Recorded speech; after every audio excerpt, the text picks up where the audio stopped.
சிலுக்கு சிலுக்கு சிங்காரி சிங்காரி கதையை சொல்றேன் கேளு. வணக்கம் மக்களே. ஸோ விடாமுயற்சியின் அந்த பெரும் புயலுக்கு அப்புறம் இந்த வாரம் 10 படம் வெளியே ஏதோ அடுத்த வாரம்லாம் உலகம் அழிய போகிற மாதிரி மொத்தத்தையும் கொண்டு வந்து இறக்கி விட்டுருக்காங்க. ஸோ நம்ம 10 படமும் பார்க்க போகிறது இல்லை. ஆப்வியஸ்லி நான் செலக்டிவாக இந்த படம் பார்க்கலாம் அப்படின்னு முடிவு பண்ணிவிட்டு நான் இன்னைக்கு பார்த்த முதல் படம் இது ஆக்சுவலாக படம்னு சொல்கிறதோட ஒரு டிஸ்கஷன்னு சொல்லலாம். இன்னைக்கு சொசைட்டியில் முக்கியமாக ஒரு மாற்றம் தேவை வேணும்னு நினைக்கிற ஒரு காலகட்டத்துக்கு ஏற்றுத்தான ஒரு டாபிக் தான். ஸோ இது நிறைய பேரால் இன்னும் அந்த மைண்ட் செட்குள்ளே அவங்க வரலன்றது தான் இந்த படமும் பேசியிருக்கு. ஒரு முக்கியமான ஒரு டிஸ்கஷன்னு சொல்லலாம். ஸோ ஜெயபிரகாஷ் ராதாகிருஷ்ணன் அவர்கள் இயக்கத்தில் லிஜோமோல் ஜோஸ், வினீத், ரோகிணி மற்றும் பலர் நடித்து வெளிவந்திருக்கிற காதல் என்பது ஒரு பொது உடைமை அப்படின்ற அந்த படம் தான். ஸோ இந்த படம் என்ன பேசியிருக்கு, எதை பற்றி பேசியிருக்கு, பேசுனது சரியா, ஸோ எனக்கு இதில் என்ன பிடிச்சிருந்தது, என்னென்ன பெட்டராக பண்ணிடலாம், ஸோ எல்லாம் தான் நம்ம ஷோவில் பார்க்க போகிறோம். ஸோ வாங்க ஷோக்குள்ளே போகலாம். இது நம்ம ஷோ ரீல் வந்து போச்சு. காதல் என்பது ஒரு பொது உடைமை. அதோட ஒன்லைன் என்னன்னு பார்த்தீங்க அப்படின்னா, இரு பெண்கள் ஒருத்தரை நேசிக்கிறாங்க. அதை ஹீரோயின் வீட்டுக்கு தெரிஞ்சு அவங்க எப்படி ரியாக்ட் பண்ணுறாங்க, ஸோ இவங்க 2 பேரும் சேர்ந்தாங்களா இல்லையா, அவங்களோட இந்த ஹீரோயினோட பேரண்ட்ஸோட முடிவு என்ன அப்படின்றத ஒரு டிஸ்கஷன் ஃபார்மேட்டில் இது படம் முழுக்கவே இந்த பொண்ணு தன் லவரை வீட்டுக்கு கூட்டிகிட்டு வரணும்னு ஆரம்பிக்கிற கதை. ஒரு கட்டத்தில் இன்டர்வலில் தான் இன்னார்னு நம்மளுக்கு தெரியும். அந்த வீட்டுக்கும் வந்துடுவாங்க. ஸோ வீட்டுக்கு வந்ததுக்கப்புறம் ஹீரோயினோட அம்மா பொண்ணுன்ற தாட்லேயே இருக்க மாட்டாங்க, மாப்பிள்ளை. ஏன்னா அவர் கூட ஒரு ஃப்ரெண்டும் வந்திருப்பார். ஸோ அவர் தான் இவர் லவ் பண்ணுறாங்கிற ஒரு கான்செப்டில் இருந்து அது உடஞ்சி இவள் தான் அப்படின்ற அந்த மொமெண்ட்டுக்கு அதுக்கப்புறம் தான் இந்த படம் உள்ளே போகும். அதுக்கப்புறம் நிறைய கோபம், தாபம், சண்டை, அடிதடி, வார்த்தைகளோட நிறைய நடக்கும். இதுக்கு நடுவில் 2 பேர் எப்படி சந்திச்சாங்க, அவங்களுக்கு எப்படி காதல் வந்துச்சு அப்படின்ற மாதிரி எல்லா விதமான விஷயங்களுமே இருக்கும். ஓவராலாக இந்த படம் பேசப்பட்டதுன்றது இந்த சேம் செக்ஸ் மேரேஜ் அப்படின்றது தான். ஸோ லெஸ்பியன் ஸ்டோரி தான் இது. ஸோ ஒரு தெரிஞ்ச நிறைய இடங்கள்ல இன்னைக்கு காலகட்டத்தில் நிறைய பேசுகிறாங்க. ஆண்கள் பெண்களை காதலிக்கிறதும், பெண்கள் பெண்களை காதலிக்கிறதும் இங்கே இன்னுமே அது சட்டமாக ஆக்கப்படலைனாலும் அதற்கு பொதுவாக நிறைய குரல்கள் எழுப்பப்படுது. ஒபியஸ்லி எதிர்க்கவும் செய்கிறாங்க, அவங்களுக்கு ஆதரிக்கவும் செய்கிறாங்க. ஸோ இந்த மாதிரி காலகட்டத்தில் இந்த மாதிரி ஒரு படம், இது படம்னு சொல்கிறத விட நான் ஆல்ரெடி முன்னாடி சொன்ன மாதிரி இது ஒரு டிஸ்கஷன். இது ஒரு வீட்டுக்குள்ளே நடக்கிற ஒரு டிஸ்கஷன், நிறைய பேர் வீட்டுக்குள்ளே நடக்க வேண்டிய ஒரு டிஸ்கஷன். ஸோ இதில் நிறைய பேசியிருப்பாங்க. ஸோ எனக்கு இது உள்ளே போகிறேன்னா படமே நான் முழுசாக சொல்லி முடிச்சிருவேன்றதுனால எனக்கு இந்த படத்தில் என்ன பிடிச்சிருந்தது அப்படின்றதுலேருந்து நான் உள்ளே போயிடுறேன். ஃபர்ஸ்ட் எனக்கு இந்த படத்தில் பிடிச்சிருந்ததுன்றது இந்த படத்தோட கேரக்டர்ஸ் தான். ஏன்னா ரொம்ப பெருசாலாம் இல்லைங்க.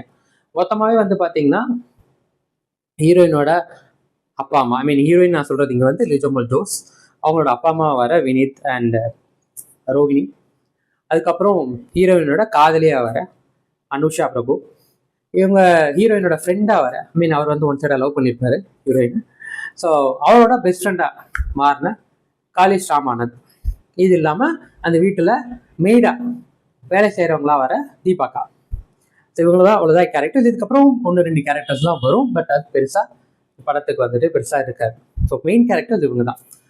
இவங்களோட கதாபாத்திரத்துக்கு என்ன ரோல் பிளே பண்ணணுமோ அது ரொம்ப சரியாக பிளே பண்ணியிருக்காங்க. ஃபர்ஸ்ட் அதுக்கு ஒரு பெரிய கிரெடிட்ஸ் லிஜோமோல் ஜோஸ்க்கும் அனுஷாக்கும் தான் கொடுக்கும். ஏன்னா நம்ம சும்மா சொல்லலாம் இந்த மாதிரி ஒரு கேரக்டர் எடுக்கிறதுக்குலாம் பெரிய கருத்து வேணும், அவங்க எப்படி எடுத்துக்கிட்டாங்க அவங்க. இதில் அவங்க 2 பேருக்குள்ள அந்த காதல் வளர்ற இடமா இருக்கட்டும், ஒருத்தர் புரிதல் ஒரு இடமா இருக்கட்டும், அது ரொம்ப மென்மையாக காட்டியிருப்பாங்க. எப்படி வேணாலும் காட்டியிருக்கலாம், எவ்வளோ விரசமாக வேணால் காட்டியிருக்கலாம். ஏன்னா 2மே பெண்கள் தான். அப்படி எதுவுமே காட்டாமல் ரொம்ப அழகாக கவித்துவமாக காட்டியிருப்பாங்க. நல்லா இருந்தது. பட் அதையும் தாண்டி அந்த கேரக்டர்ஸை அவங்க அடாப்ட் பண்ண விதமும் ரொம்ப அருமையாக இருந்தது. அவங்க 2 பேருமே. அதுலேயும் லிஜோமோல் ஆக்சுவலாக அனுஷா கொஞ்சம் போல்டான ஒரு பொண்ணா அதை ஃபேஸ் பண்ணுற ஒரு ஆளாக இருப்பாங்க. பட் லிஜோமோல் இப்படிப்பட்ட ஒரு காதலாக இருந்தாலும் என் அம்மாவா சம்மதத்தோடு தான் நான் அவனை கல்யாணம் பண்ணிக்கணும்னு நினைக்கிறேன் அப்படின்ற ஒரு ரோல் வரும்போது அம்மாவையும் விட்டு கொடுக்க முடியாமல், காதலியும் விட்டு கொடுக்க முடியாமல், இது ரொம்பவே அந்த கஷ்டத்தை நம்மளால பார்க்க முடியும். ரொம்பவே அழகாக ப்ளே பண்ணியிருப்பாங்க. நிறைய இடத்துல ஒரு கட்டத்துக்கு மேலே அம்மாவே நீ வேண்டான்னு முடிவெடுக்கிற அந்த தருவாயிலையும் கூட அவங்களோட நடிப்பு பிரமாதமாக இருந்தது. ஸோ அதுக்கடுத்து அனுஷா கிட்டத்தட்ட அவங்களுக்கு ஒரு ஃப்ளாஷ்பேக் இருக்கும். அதை சொன்ன விதம் அது ரொம்பவே பயங்கர எமோஷ்னலாக டச்சிங்காக இருக்கும். அதுக்கப்புறம் அவங்க வந்துட்டு இந்த காதலிக்கிற ஒரு இடத்துல கொஞ்சம் டாமினன்ட் போல்ட் கேரக்டரில் இருக்கிற அந்த ரோல் ப்ளே பண்ணும்போது ரொம்பவே அழகாக ப்ளே பண்ணியிருப்பாங்க. அவங்க கோவப்பட்டு அவங்க வெளில போகிறதா இருக்கட்டும், திருப்பி வீட்டுக்கு வந்தவங்களோட ஒன்றா இருக்கிறதா இருக்கட்டும், ரொம்பவே நல்லாயிருக்கும். அவங்களோட ஆக்டிங்குமே பிரமாதமாக இருந்தது. இவங்க பேருக்கும் ஃப்ரெண்டாக வர நம்ம கலேஷ் ராமானந்த் அவர் வந்துட்டு ஆக்சுவலாக ரவீந்திரா அப்படின்ற கேரக்டர் தான் இருந்து ஆக்சுவலாக அவரோட பேரை விட ரவீந்திரான்ற கேரக்டர் மனசை பதிகிற அளவுக்கு நடிச்சிருப்பாரு. ஒரு தலையாக காதலிச்சு அவங்க வேணாம் நோ சொன்னாலும் அந்த நோ சொன்னதுக்கான காரணம் தெரிஞ்சதுக்கப்புறம் அவருக்கு ஒரு பெஸ்ட் ஃப்ரெண்டாக இருப்பார். அவங்களுக்கு ஆதரவு அவங்க அப்பா கிட்ட பேசும்போதும் சரி, அவங்க அம்மாட்ட பேசும்போதும் சரி, நம்மள ஒருத்தர் இந்த மாதிரி ஒரு 2 பேர் வந்துட்டு அவங்க மனசை புரிஞ்சுக்கிட்டு அவங்க ஒருத்தர் காதலிக்கிறாங்கன்னா அவங்களுக்கு நம்ம ஒரு ஃப்ரெண்டாக அவங்களுக்கு எப்படி இருக்கணுன்றது இந்த கேரக்டர் வந்து நம்மளுக்கு காட்டும். ஸோ அவருமே ரொம்ப பிரமாதமாக பண்ணியிருப்பாங்க. இதெல்லாம் தாண்டி இந்த மாதிரி ஒரு காதலிக்கிற ஒரு பொண்ணோட பெற்றவங்க எப்படி ரியாக்ட் பண்ணுவாங்க? இன்ஃபேக்ட் அவங்க 2 பேருமே பிரிஞ்சிருப்பாங்க. காதலிச்சு கல்யாணம் பண்ண 2 பேருமே இன்னொருத்தர் மேல காதல் வந்தனால அவங்க அப்பா விட்டுட்டு போயிடுவாரு. ஸோ அவங்களுமே ஒன்றா இருக்க மாட்டாங்க. அதுதான் இங்கே ஃபேக்ட். அவங்க வந்து இதுதான் நேச்சுரல், நீ பண்ணியிருக்கிறது வந்து அன்நேச்சுரல் அப்படின்னு சொல்லும் போதெல்லாம் நம்மளுக்கே தோணும், நீங்களே ஒன்றா இல்லையடா, நீங்க காதலிக்கிறேன்றீங்க, நீங்களே ஒருத்தர் ஒன்றா இல்லை, நீங்க எதை வகையில இதுதான் சரி நீங்க சொல்றீங்கன்ற கேள்வி நம்மளுக்கு எழும்பும். அது ரொம்ப அழகா அதை வச்சிருப்பாங்க. அதுக்கப்புறம் அவங்க ஏன் பிரிஞ்சாங்கன்ற காரணத்தை சொல்றப்பையும் வந்துட்டு அது கரெக்டான ஒரு எக்ஸாக்டான ஒரு இடத்துல அவங்க ஏன் வேண்டான்னு சொன்னாங்கன்றதுக்கும் இவங்க ஏன் அவங்க பண்ணக்கூடாதுன்னு இவங்க சொல்றதுக்கும் ஒரு காரணம் இருக்கும். அதுவுமே ரொம்ப பயங்கரமா இருக்கும். அதாவது படம் பார்க்குறவங்களுக்கு அது சிங்க் ஆகும். ஸோ இது மாதிரி கேரக்டர் சொல்ல போய் படத்துக்குள்ள போயிட்டேன். ஸோ அதுதான் இந்த படம் பண்ணிச்சு. ரொம்ப எமோஷ்னலான ஒரு அம்மா கேரக்டர் ரோகிணி. அவங்களுக்கு வந்து ஒரு யூடியூபராக இருப்பாங்க, காதலை பற்றி நிறையா வந்து லெக்சர்ஸ் கொடுக்குற பேசுகிற ஒரு ஆளாக இருப்பாங்க. பட் அவங்க இந்த விஷயம் தெரிஞ்ச உடனே அவங்க ரியாக்ட் பண்ணுறது கம்ப்ளீட்டாக ஆப்போசிட்டாக இருக்கும். ரொம்ப எமோஷ்னலாக, ப்ராக்டிக்கலாக இல்லாமல் ரொம்ப எமோஷ்னலாக இருப்பாங்க.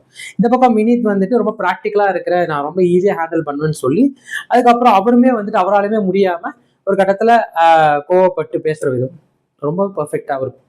அப்பா அம்மா இருந்தால் இந்த காலத்தில் இதை ஏற்றுக்க முடியாத ஒரு அப்பா அம்மா எப்படி இருப்பாங்களோ அப்படிதான் இருந்தாங்க. ஸோ இதெல்லாம் தாண்டி எனக்கு ரொம்ப பிடிச்சது தீபாவோட ரோல்.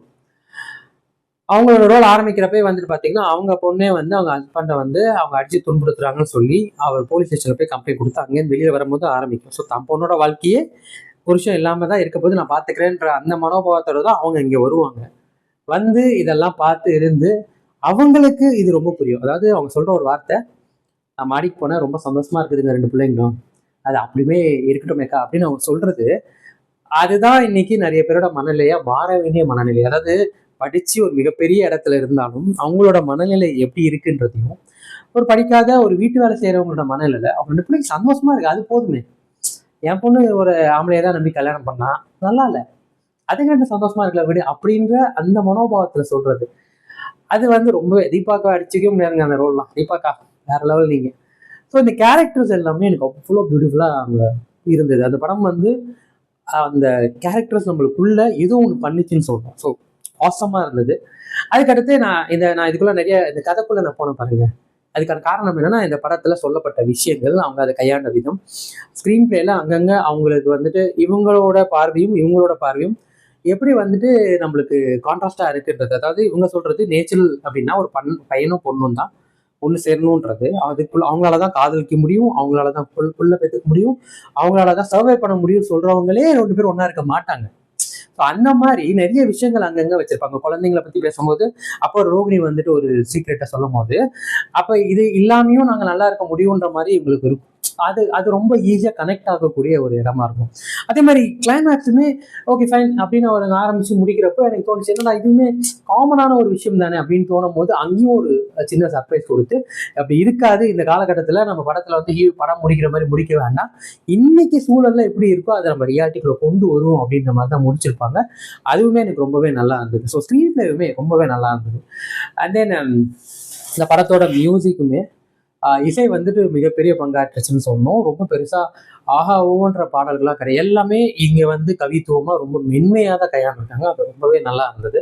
பேக்ரவுண்ட் ஸ்கோருமே வந்துட்டு ரொம்ப பெருசா இல்லை, ஆனா ரொம்ப சைலண்டாகவும் இல்லை, அது ஒரு மாதிரி ரொம்ப அழகா கையாண்டிருந்தாங்க. ஸோ இசை எனக்கு ரொம்பவே பிடிச்சிருந்ததுன்னு சொல்லணும். ஓவராலா எனக்கு இந்த படம் எவ்வளவு தூரத்துக்கு பிடிச்சிருந்தது அப்படின்னா 100க்கு வந்து நான் 80 கொடுப்பேன்.